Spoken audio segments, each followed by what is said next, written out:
Welcome to 59 Minutes with Family Promise of Spokane. I think that we have to realize as a society that what is on the surface isn't necessarily what's going on for people. 24 hours after I arrived, they told me they changed their mind, and my son and I were homeless. I had my car and everything that could fit in my car and $300. I had a lot of medical issues and was in the hospital for a very long, extended period of time, and came out of the hospital and my locks had been changed and all my belongings had been removed from my house. It started with one bad thing, and there was no safety net. And so as the dominoes began to fall, families were just caught in that middle part. Tonight, on this special episode of 59 Minutes with Family Promise of Spokane, we will turn our focus to a serious but often overlooked epidemic in our community, the crisis of hidden homelessness. Did you know, prior to the COVID-19 pandemic, more than 3,000 kindergarten through 12th grade students experienced homelessness in Spokane County? That is nearly one child in every classroom in every school who experienced stress and housing instability in the 2019-2020 school year. Combine those students with their not yet school-age younger siblings and their parents, and it's easy to see that there are over 12,000 family members from more than 3,000 families that experienced homelessness as a family unit that year. And that was prior to the pandemic. With families reeling from the past 18 months of employment uncertainty, school closures, and now the expiration of the eviction moratorium, the number of homeless families with children in our community is climbing. These are not just numbers. Behind every number is a real person, in real despair, with real stress, often feeling they are in a hopeless situation. Are these numbers surprising to you? More than 3,000 school-aged kids from 3,000 families homeless in our community. Well, you're not alone. Many don't realize how widespread this reality is, and that's because these struggling families are often hidden in plain sight. Take the example of Tyler and Jolie, two local parents just trying their best to raise their 4 children, ages 4 to 13. Unfortunately, the local housing crisis, ripple effect of COVID-19, and compromised economy have pushed this family to homelessness like so many others in the inland Northwest. This hardworking family has been on the waiting list for temporary shelter with 2 nonprofits. Recently, they've been living in a tent near the Spokane River, just waiting for a spot to open up. Jolie relies on small contributions from strangers that she meets throughout the day to raise money for a motel room where her children can feel safe, take baths, have warm beds, and not worry about the risks of staying outside. As Jolie looks ahead, she admits it's been hard.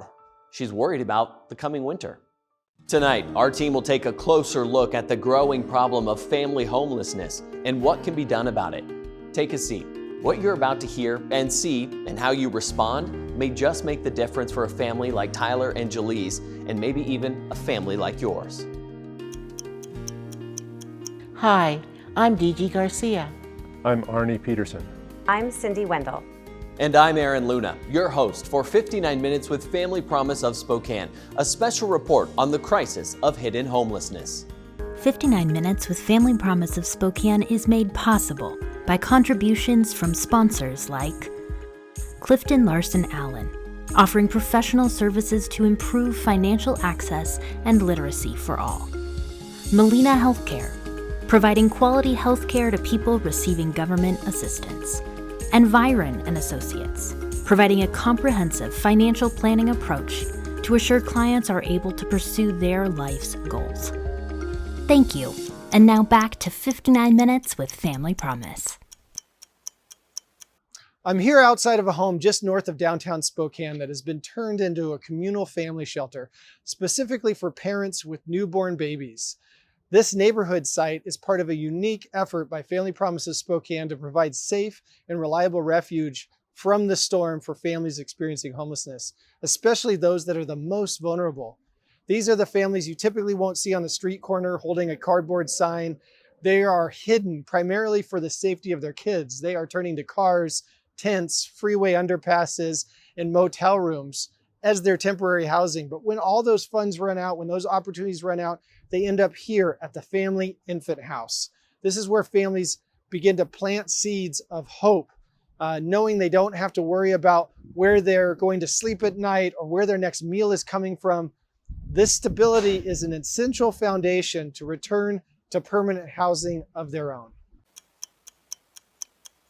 Like you just saw, Family Promise has opened a handful of similar neighborhood sites throughout Spokane, each with a unique focus. This shift to expand services by utilizing smaller neighborhood homes came when the COVID-19 pandemic took hold in the greater Spokane community. In order to continue serving families experiencing homelessness at the same level and capacity, Family Promise made many adjustments.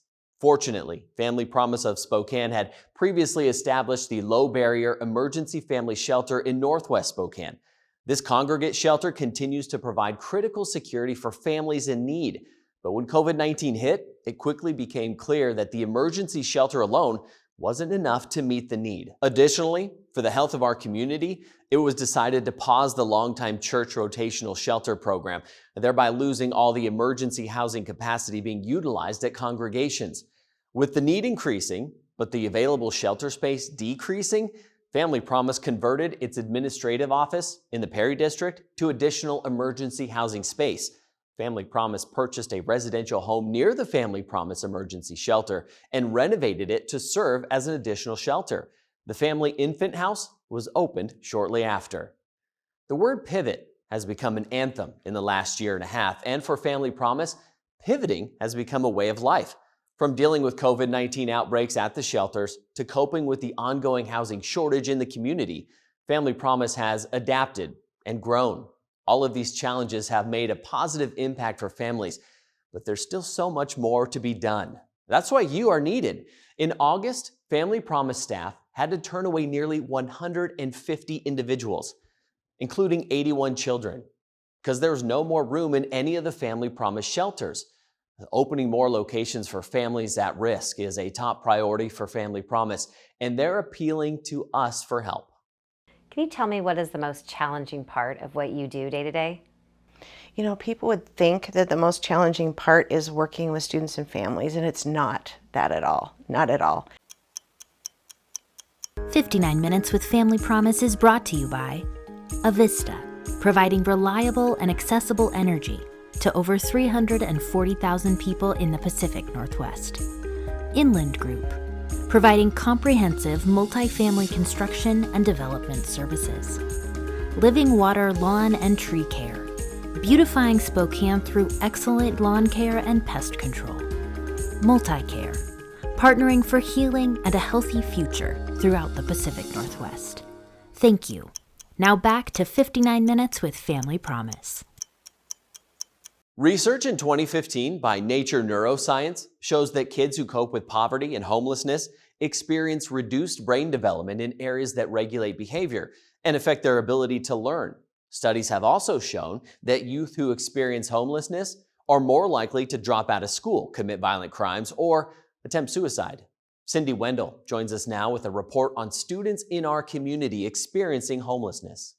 Cindy, this is a troubling trend. What's being done about it? It is troubling, Aaron. Fortunately, there are organizations like Family Promise of Spokane that are working hard every day to provide support and encouragement to kids and families going through homelessness. It lets them know that they are not alone in this difficult journey. Family Promise works with over 100 unique resources in areas like mental health, employment, food security, health insurance, housing, substance abuse treatment, and more, connecting families to the help that can make a world of difference. Cindy, you had a chance to catch up with a local expert from one of Family Promise's partner agencies. Leslie Camden Gould works as a McKinney-Vento homeless liaison in the Central Valley School District, helping students in temporary or transitional housing situations find increased stabilities. If you aren't familiar with the McKinney-Vento Act of 1987, federal legislation provides rights and services to children and youth experiencing homelessness, namely access to education. In her role, Leslie regularly refers families to Family Promise through the HEART program, which stands for Homeless Education and Resource Team. In the 2020-21 school year, there were 385 students in the Central Valley School District who qualified as homeless under the McKinney-Vento Act. I sat down with Leslie to learn more about what students face when homelessness is an unfortunate part of their curriculum. What does it mean to be a McKinney-Vento homeless liaison? It means to support students who are in these unstable housing situations in any way I can, to make sure that they can get to school and be successful in school. And you have something called a crying blanket in your office. Yes, I do. Tell me more about that. So the crying blanket came about because my office was very cold, and it was getting to the part where we needed to have a warm office. It was late fall, and the air conditioning kept kicking in. And so one of my coworkers gave me this blanket to keep warm. And one of my students came in later that day, and she saw the blanket. She was very upset, and she just grabbed onto it and hugged it. And so every time she would come into my office, she would say, "Where's the crying blanket?" And so the blanket had another purpose. It wasn't to keep me warm. It was to help students. And what I realized is with a blanket, they can put it over their shoulders. They can wrap up in it. They can kind of get things that they're not getting in their life from just a simple blanket. You have a tough job, and you've been doing this since 2001. Can you tell me what is the most challenging part of what you do day to day? You know, people would think that the most challenging part is working with students and families, and it's not that at all, not at all. It's working with the systems and getting systems working together to help and support families. One of the big things is that we have two definitions of homelessness. So there's a housing definition through HUD, and it's very limited. And then there is the school district definition of homelessness, which is very broad, because we understand that students who are living in unstable housing situations are at risk for a lot of things. And so that is the biggest thing for me, is getting that federal definition changed so that we have one federal definition and it's very encompassing to help all students. When people think of Spokane Valley, homelessness probably isn't the first thing that comes to mind. Yet you work for a school district in the center of the community where nearly 400 students experience homelessness during the school year. How do we better come to fully grasp the crisis that is family homelessness that is all around us? I think that we have to realize as a society that what is on the surface isn't necessarily what's going on for people. I think that we have come to realize that in Spokane Valley, our homelessness is more hidden. People are more doubling up with friends, relatives, living in those hidden places where they have a roof over their head. And so people think, oh, they're living with grandparents. That's good, they're not homeless, they're stable. That's not true. And until we understand that and get out of our minds that homelessness is a guy living under a bridge, it's not that way, and people are hurting. And so we need to get rid of that kind of perception of homelessness, that it's not the way it seems on the surface. I've had people say to me, you know, that family, have you seen their car? Have you seen that she always has a new phone? Have you seen that she has fingernails done? And I'm going, yes, I do. Because that car might be their home.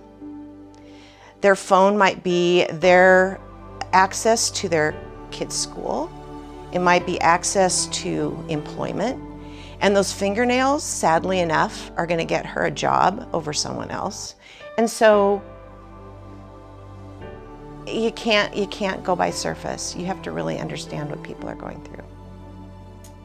You partner with a local nonprofit, Family Promise of Spokane. How important is the collaboration to the work you do? It's been invaluable. Family Promise has advocated for our students to be in school. They've helped with that. They've gotten families housing. They're out-of-the-box creative thinkers and really meet families where they're at to support them. 59 Minutes with Family Promise is made possible through the generosity of sponsors like Potlatch Deltic, committed to unlocking the value of our lands and conserving our forests for generations to come. Providence Healthcare, health for a better world. Rosars, providing our customers with the highest quality products, selection, and service. And Banner Bank, offering everything from thoughtfully designed personal banking services to full-service, leading-edge commercial banking solutions. Thank you. Now back to 59 Minutes with Family Promise. The families served by Family Promise of Spokane vary in size, composition, and background. Yet there's one thing they all have in common. They know when they walk through the doors of a Family Promise shelter, they will not be broken up. The nonprofit makes it a point to always keep families together, right down to the family dog or cat. As these families move on to permanent housing, they gain confidence, knowing that they are part of a program that has an astounding success rate, helping families escape homelessness for good. 94% of former Family Promise guests remain housed after 2 years. And I have a felony record, so it's like I haven't been in any trouble in 15 years. You know what I mean? So I changed my life, got her, you know what I mean? Just turned everything around it and become a better person. And we were homeless.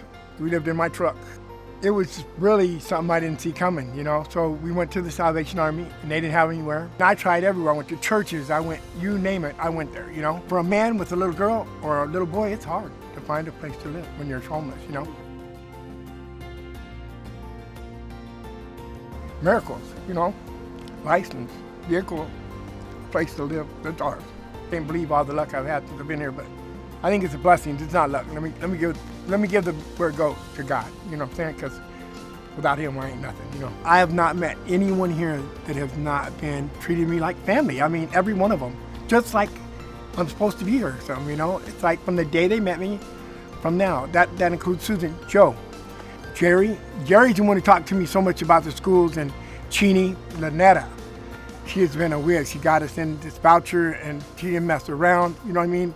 Beck, oh my God, you know, going out with her and doing the donation stuff. And Monica has done 90% of my paperwork, but she's finally got me doing it myself. You know what I'm saying? The other day, she asked me to get on the computer and do some stuff, and I'm not good, but we got through it. And it's like, that's pretty awesome, you know? You know, they got the aftercare. That really matters for someone like me, because I may stumble somewhere down there with my finances or something, you know? And thank God to know somebody there to help you. Besides that, they're my friends, you know? They're family. You know what I mean? I mean, it's family. And they keep their promise. Their name is perfect. They renewed my faith in humanity, period. You know? I mean, that it's like, and in myself. And it's like, man, you need to stand up, you know? But it's like, so I'm standing up now, thanks to these folks, you know? Maurice Smith is a Spokane-based filmmaker who has a passion for shedding light on the many misunderstood aspects of homelessness. Smith's trilogy, titled My Road Leads Home, focuses on the human realities of homelessness, removing the stigmas and stereotypes held by many.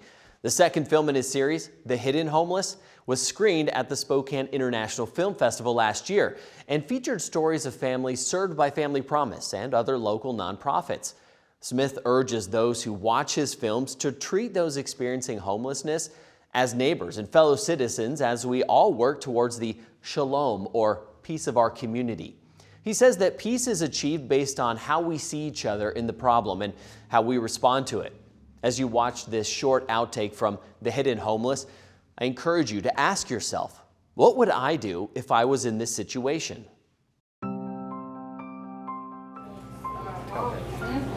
I think the biggest misconception about people that are homeless is that they've done something to create their situation, or that they're all, maybe struggling with addiction. Not always, that can be an issue, but that's not always the case. That somehow they've done something to get themselves in that position, and I think a lot of us want to think that so that we can maybe not feel guilty about it or worry about it so much and become involved. there's just so many factors that play into this. People find themselves evicted from their house for various reasons, but I think we just need to look at everyone as a human being that deserves respect, and they have some problems they need to work through, and these are families in our community, and these children deserve it. Children don't ask to be homeless. They don't have addiction problems, so we need to really help the parents help the children. If we took a moment to be honest with ourselves, you and I would probably discover that each of us has a mental picture, our own private misconception of a typical homeless person, who they are and how they became homeless. And there's certainly homeless individuals out there who would fit whatever misconception we may have. But the reality is that the river of homelessness that flows through our community is far more diverse than any stereotype we may have embraced. My name is Christina Janine Lee, and I'm from Carson City, Nevada. I actually moved to California in 2006 when my mom and dad divorced. I've done a lot of hopping back between Santa Rosa, California and Carson City throughout my youth. My mom was a victim of domestic violence with my dad. I was around 17, already a teen mom. I had my son Victor. I didn't like the way my mother treated me verbally. She was really abusive. And when I had enough, I snapped and I put hands on her and ended up leaving. I gave my son to his grandfather for a few weeks, and that was my first real experience of homelessness at 17. To be homeless, it's some days are easier than others.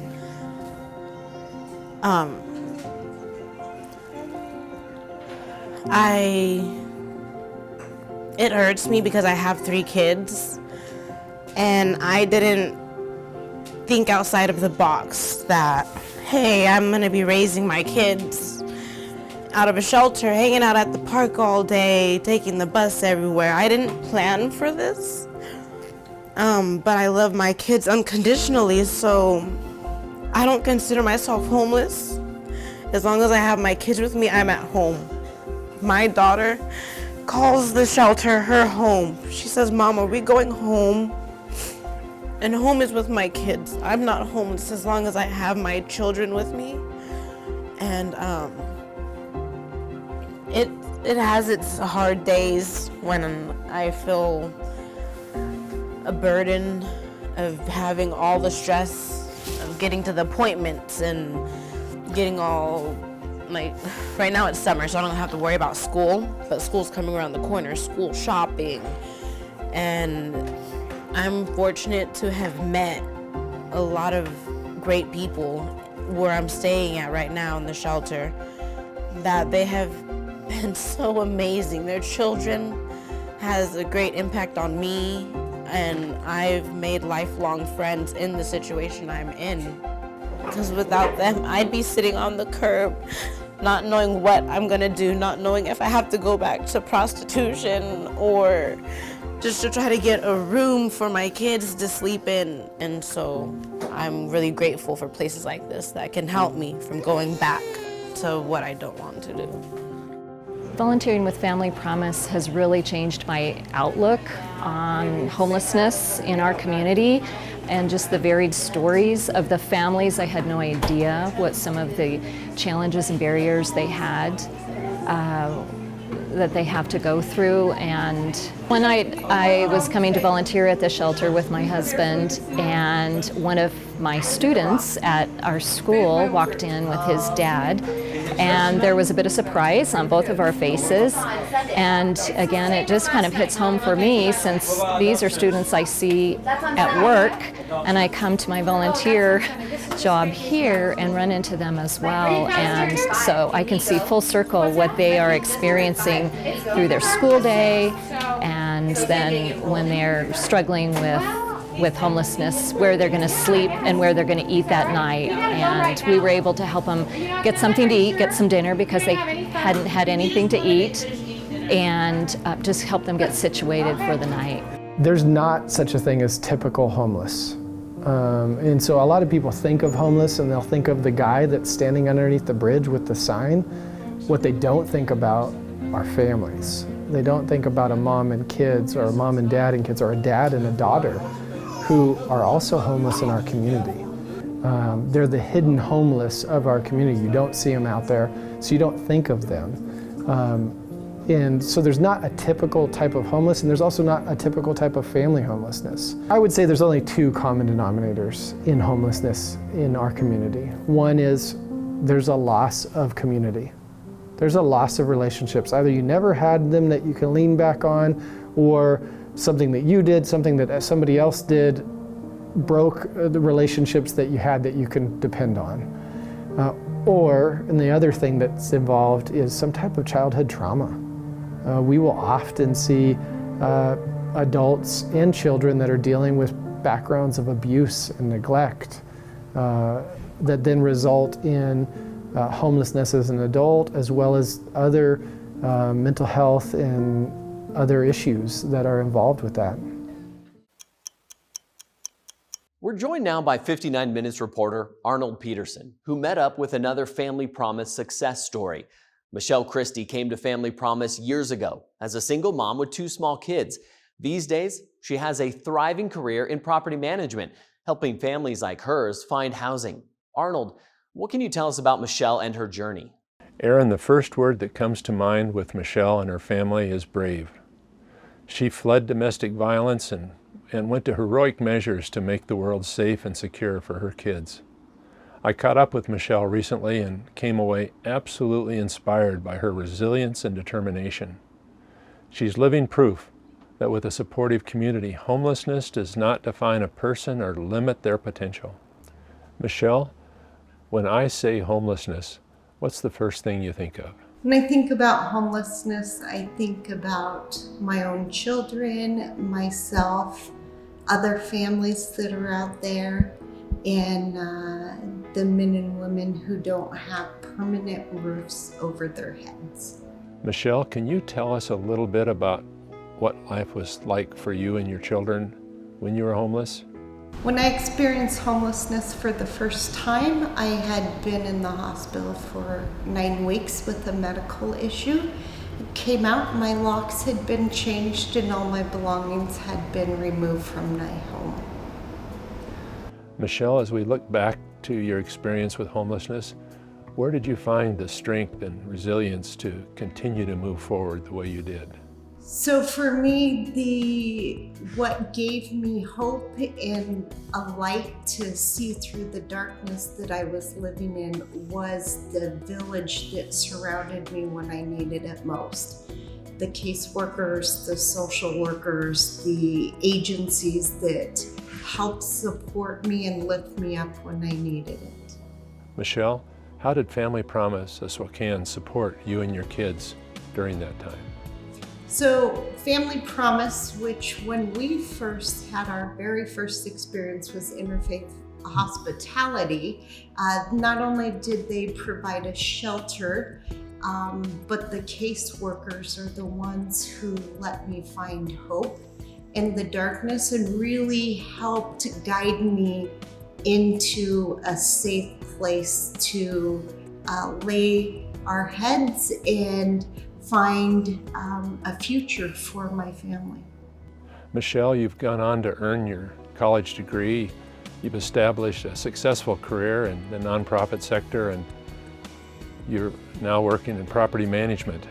Yet you still find time to volunteer for nonprofits. And one of those is Family Promise. And I'm just wondering, why do you feel it's important to continue to give back? For me, when I was experiencing homelessness and absolutely hopeless, I found hope in so many folks, and I financially can't support those endeavors and those people, but what I can do is share my story and my knowledge and give that hope to those who are living in their darkest days now. You can have a house, you can have a roof over your head and still feel lonely. And our families who don't have a roof over their head of their own, they can feel lonely. And so the roof is not actually, in most cases, the problem or the solution. It's the loneliness that's the problem. 59 Minutes with Family Promise is brought to you by Payne Hamblin LLP, advising clients across transactional, litigation, corporate, and regulatory areas. Penrith Home Loans, creating a smooth and streamlined home financing process while providing you with expertise and guidance to help you reach your goals. Washington Trust Bank, serving personal, private, commercial, and wealth management clients throughout the region since 1902. And Windermere North Spokane and Deer Park, building thriving communities as one of the largest independent real estate companies in the nation. Thank you. Now back to 59 Minutes with Family Promise. Arnold, you had a chance to connect with Emma Hughes of Family Promise. She shared with you some details from a day in the life of working at Family Promise. Emma started work with us 3 years ago as a volunteer, and she's worn a lot of different hats when we had a small staff, and currently is head of outreach and recruitment for Family Promise. Well, before we talk about me, Arnie, I've got to ask, how did you get connected to Family Promise? Well, we've been part of Family Promise for 20 years. Really? The lady that started the Family Promise affiliate in Spokane was a friend of ours, and we became involved from the beginning and worked at Manitou Presbyterian Church with homeless families. My wife was president of the board, and we've been contributors for the past 20 years. Wow. I joined the board 3 years ago, and currently I'm the board president. I feel like in order to be involved in an organization for 20 years, you have to see something special about it. What kept you involved at Family Promise? The children. I've always felt drawn to children in need, and homeless children didn't sign up for it. And anything I can do to ease their way is what I want to do for the rest of my life, and so that's why I work. You've been with us for 3 years. You've worked directly with so many families, and I wonder from your perspective, if you look at the varied families and people you've helped, where do they get their strength? Honestly, with every family, it's different. And when I came and started working at Family Promise and just working with families experiencing homelessness in general, I was really my stereotype of homelessness was just totally shifted with every new family that I met, because I kind of assumed the worst, if I'm being honest. There was a lot of bad personal choices that were made, was kind of my assumption. And what I began to realize as I met more and more families was how it was just kind of a domino effect of, it started with one bad thing, and there was no safety net. And so as the dominoes began to fall, families were just caught in that middle part. And so when I look at then what strengths they bring to the table as far as how to then right the dominoes in that chain, I see a lot of willingness to ask for help. And I don't think that's something that we give enough credit to in our culture. But I think every family that begins at Family Promise, one of their biggest strengths is saying, I need help. And I think we honor that, and I think that kind of vulnerability is where the beginning of resilience happens, is admitting, I don't know what to do, but I'm here and you say you know how to help me. So I'm all in. Given the fact that loss of community and support for a family often leads to homelessness, is there anything different that Family Promise or our community could do to help redevelop that community for our guests? That is a good question, because one of the things I've been thinking about since COVID-19, really has changed so much of not just what Family Promise does, but what the world does, is realizing that you can have a house, you can have a roof over your head and still feel lonely. And our families who don't have a roof over their head of their own, they can feel lonely. And so the roof is not actually, in most cases, the problem or the solution. It's the loneliness that's the problem. And one of the things that I think our community can do is recognize how it isn't so much about the house or the roof. It's about addressing the sense that we all desire to be known and loved. And if we took some time to get to know our neighbors, if we took some time to walk across the street and get to know these people that we live around, I think we would see a lot less homelessness, actually, even before it ends up at Family Promises shelters, because people would know, oh, my neighbor Susie, she had a surgery. Maybe I should take her a meal. And oh, I learned that Susie can't go to her work right now. And maybe I'll invite her to my church or to my book club or whatever. And it's those sorts of things that protect people, all people, from experiencing the loneliness of not having a roof. Emma, as you look at all the years you've been at Family Promise, how do you think we support families best? The first thing that comes to mind truly, and I think this is unique across just shelter systems in general, is that we keep the whole family together. When you're going through something really difficult, you don't want to be separated from your other parent or your older brother or sister, or even your cat or dog. And I know that it sounds so simple, but Family Promise keeps the whole family together. And so all of the strengths that the family brings to the table, we get to work with and utilize. It's not patching this and that. Emma, how successful is Family Promise at getting their guests into housing? Family Promise blows me away. Our family services side, our guests and their resilience is amazing. We house, so our numbers before COVID, for every 100 family members that would come through the Family Promise doors, about 68%, or 68 of those 100, would end up in permanent housing of their own. That sounds maybe not as exciting as it really is, but for context, in our community, most emergency shelters average under 5%. And so the fact that Family Promise has such a high percentage, really it speaks for itself. So there may be a difference between the chronically homeless and the crisis homeless. Yes, totally. I think when we hear chronic, it's that lifelong, it's just, it's people that have, in many ways, given up hopes. You tend to see people who have been homeless for, I think the official definition is 3 years or more.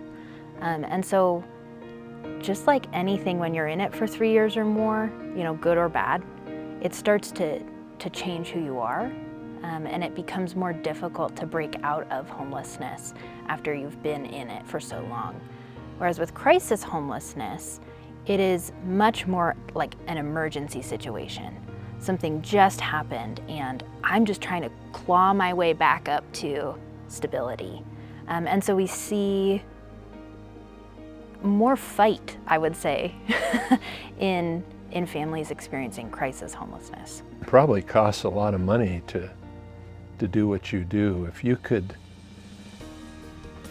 encourage people listening to do one thing, what would that be? I would encourage people to consider a monthly gift of any size. I think there's power in, as a giver, committing to something over and over and over, and saying with your money, I'm here for the long haul. I'm not here just for this one-time thing, although that matters too. But I'm here to sustain what Family Promise is doing this month and next month and the month after that. I think that's an excellent answer, and I hope the people listening understand that it isn't the one-time gifts that would keep the doors open, it's the gifts that come month after month. To be able to say, hey, I'm putting an end to family homelessness, here's my credit card, that's huge, especially when with COVID, it's harder to be on site just, for precautions and health and risk and all that stuff. And so to be able to still show up and to be part of the family champions that end homelessness, how cool. So simple. A wonderful answer.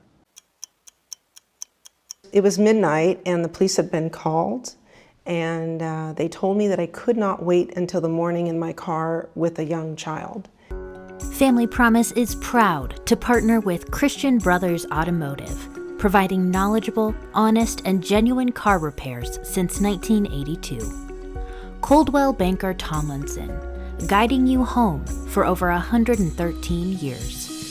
Community Health Plan of Washington, providing quality health care to Washington families and supporting your choices for health care. And First Interstate Bank, helping people and their money work better together. Thank you. Now back to 59 Minutes with Family Promise. Our final interview involves a local financial advisor, Michelle Corson, who found herself in an unanticipated situation years ago as a single mom in Florida. A series of unforeseen circumstances led Michelle and her young child from a normal, predictable middle-class life to homelessness. DG Garcia had the privilege of interviewing Michelle about her remarkable experience and the wisdom she gained. Welcome, DG. It's so nice to see Michelle succeeding after struggling through a period of homelessness. No doubt, Aaron. This is a strong, courageous woman who has overcome a variety of challenges to become a well-respected professional and community volunteer, in addition to her roles as mother and grandmother. Our conversation was enlightening on a number of levels. Michelle, you are a very successful woman and have done a lot of things in your lifetime. Looking at today, I would have never guessed that you would have experienced homelessness. Can you just tell me a little bit more about how that was a period in your life and how it impacted you and your family? Well, I was working for an engineering firm on the West Coast. I remember that my son wasn't quite old enough to be in school yet, so he was still in daycare. And my husband at the time was a service member in the military. And he came home one night and said that he was having an affair and wanted to marry the woman. So I was getting a divorce. Some friends and family invited me to come and join them, and even said that they would give me a place to live rent-free for a few months. And that was all I needed, just to find a new place and to gain employment. However, it involved a major move across the United States. And the more that I thought about it, I thought, maybe this will be a great opportunity for me to start over fresh. And 24 hours after I arrived, they told me they changed their mind, and my son and I were homeless. I had my car and everything that could fit in my car and $300. That's incredible. It's hard to believe, but sometimes it happens. So what have you done since? Well, it was midnight and the police had been called, and they told me that I could not wait until the morning in my car with a young child.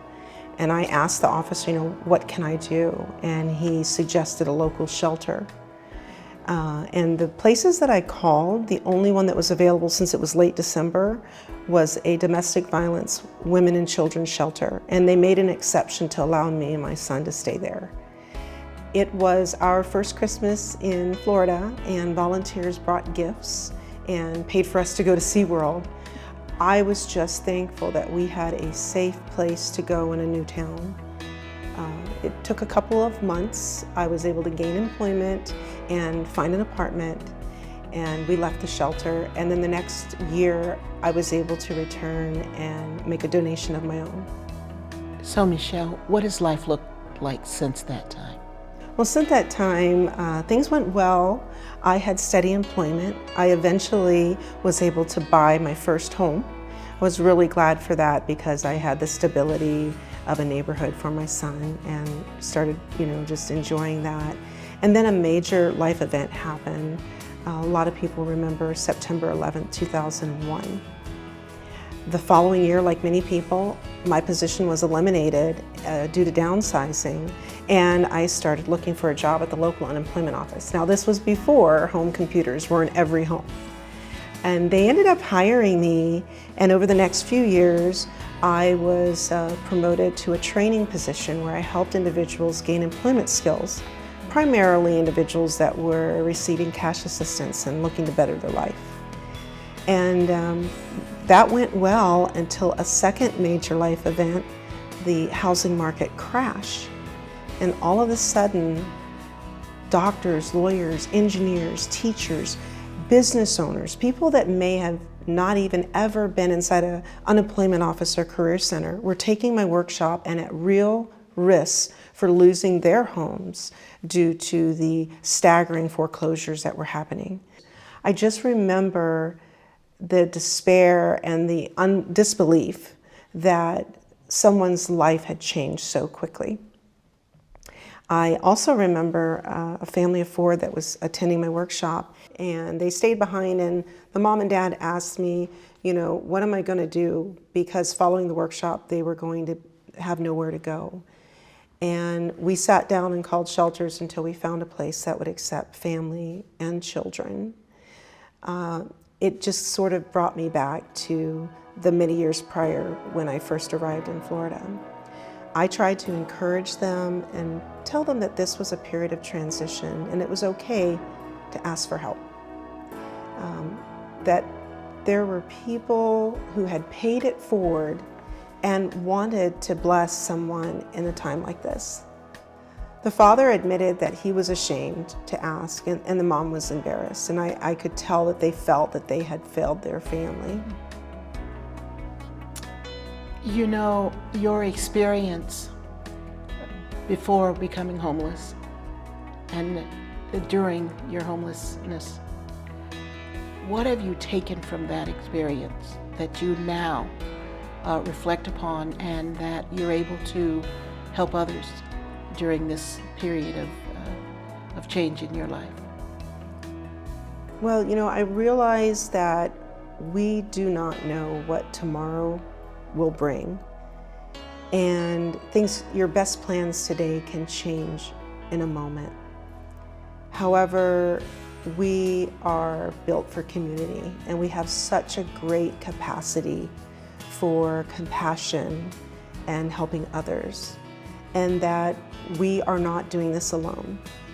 And although we may not have the time to hear the whole story of someone who's experiencing challenges or homelessness, or even understand what brought them to that point, we can always have compassion and help another person. And how are you now? I am doing very well. I have the opportunity to continue to help families be successful in their future. I'm currently a financial advisor helping people make good decisions and be good stewards with their money. It has been an honor, and you are delightful. Oh, thank you. You're welcome. 59 Minutes with Family Promise is made possible by contributions from sponsors like Gisa Credit Union, empowering our members through financial education and providing access to a broad range of financial products and services. Hawkins Edwards, providing cutting-edge service from commercial brokerage to property management for over 20 years. Caspian, partnering with brands to sell on Amazon, Walmart, and beyond. And Marie Pence of Windermere North, ensuring an excellent home buying or selling experience so that you can reach your goals with confidence. Thank you. Now back to 59 Minutes with Family Promise. With a vacancy rate of under 1% for rental properties in Spokane County, the housing crisis continues to weigh heavily on local families. In July, Mayor Nadine Woodward declared a housing emergency in the city of Spokane.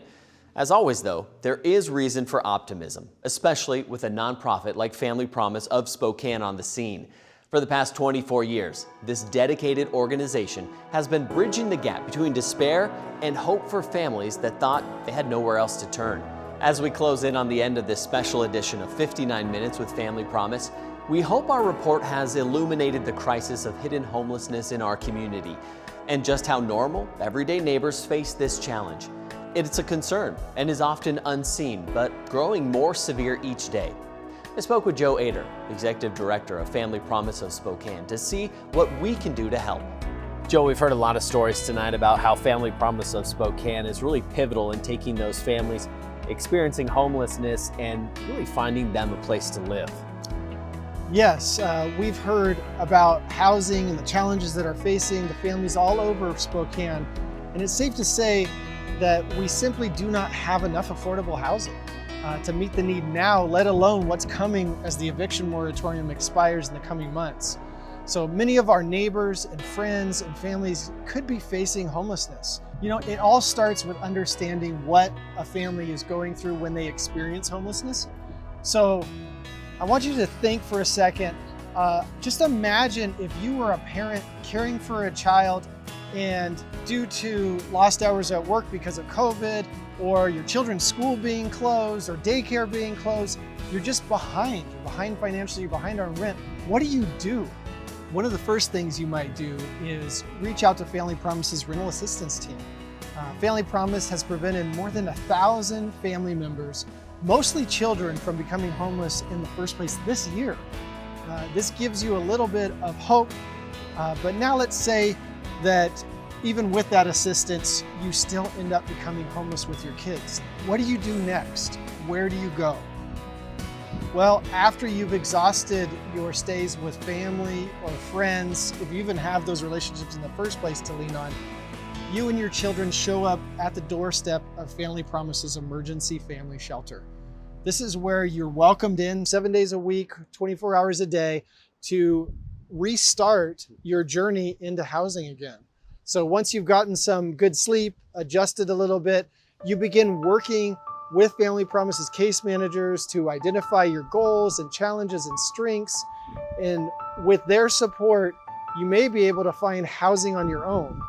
In some cases, it takes a little bit more, and you might move into a neighborhood site like the one behind us, where you'll receive extra support in a close-knit family environment. Here you continue to receive specialized care that aims at helping you overcome the most stubborn barriers to you achieving permanent housing of your own. So no matter how long it takes for you or your family to find housing, Family Promise is committed to working with you and empowering you to find home again. So once you move in though, we're not done yet. So we stay with families and mentor them, provide support for them for up to 2 years after a family moves into housing. Here's a real-life family that went through that exact same thing. When you think of homeless, you may think laziness, maybe panhandlers, and everything in between. But what you don't see are the hardworking families that are just down on their luck, hungry for success. They're just trying to re-enter society with something to offer back. When my family first stepped inside Open Doors, we were so scared. We were confused. We didn't know what to do. We were so tired and hungry. We walked miles. We lived in motels. Anyway, the first thing they did was give us bear hugs. And they greeted us with such warmth and smiles, and it was just so amazing. It was so weird, you know? But they gave us a second chance at life. In 28 days, Open Doors gave us enough stability and the tools to where we were able to get a house. We have a house. We have a car. We have jobs. We have daycare. I'm gonna go to school and become a nurse. So members of the City Council, please don't take that opportunity away from future families that are willing to put forth the effort and hard work to achieve their dreams. Everyone deserves a second chance. So please set them up for success and not failure. Thank you, that is all.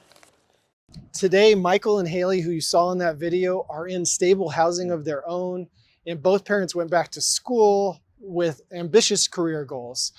Haley gives back to Family Promise as a faithful volunteer, listening to the hearts of other families still experiencing homelessness. Haley says it's been a tough journey, There's been lots of tears and lots of hard work, but she says that I'll never forget the help that I received. Joe, tonight is the night that we need people to give to help families like Haley's. So what can we do to help? Yes, so we do need people to give. And when you give $51 every month, when you become a monthly donor to us, you provide 3 healthy meals for a family and their kids, a safe, clean place for them to get out of the elements in the wintertime, coaching to connect that family back into jobs and community and relationships and all the opportunities that they need to get back on their feet. And tonight, you've got a big goal to reach your capacity. That's right. Tonight, we are asking for your help to raise $120,000. This will give the flexible, needed capacity to house and support more families, especially as we head into these winter months. So this goal can quickly be reached if 196 people jumped in right now and gave $51 a month. That would take care of it. But when you give, you can be your monthly gift or one-time gift, either way, of any amount. You can step in and hold the doors open for your neighbors, for those others in your community that are in need. So today, would you ensure that the door is held open for families in need that need to rebuild connections here? Again, with your monthly gift of $51, your one-time gift of any amount, you provide hope on the journey through homelessness into stability. Your gift doesn't just buy a place to sleep. That's really important. It buys a solution to end family homelessness. For the last 24 years, Family Promises Spokane has faithfully been opening the door for families experiencing disconnection. But as our community's need for emergency housing only grows, Family Promise faces the possibility of turning more families away because there simply isn't enough space. In fact, in the month of August, we turned 156 people away, 81 children, because there's just not space for those families. And this is before the eviction moratorium runs out, before we hit winter. So we need you as the community, and the community needs you. These families need you to give support this winter. When you give what you can, be it a monthly gift or a one-time gift of any amount, you step in to hold the doors open for your neighbors that are in need right now. So today, would you ensure that the door is held open for a family ready to rebuild connection? Your gift doesn't just buy a place to sleep. It buys a solution to end family homelessness. Let's be the change that we want to see right here in our community. To provide an open door, give right now. You can text Family Promise to 50155 or go online to familypromisesspokane.org and donate there. We'll be accepting donations towards this goal until November 5th. Thanks, Aaron. Joe, it's been my pleasure. And thank you to our community for joining us tonight, and thank you for your support. We can no longer hide from this reality. We must act now to end family homelessness. So thank you for your support in helping homeless families that are in need in our community today.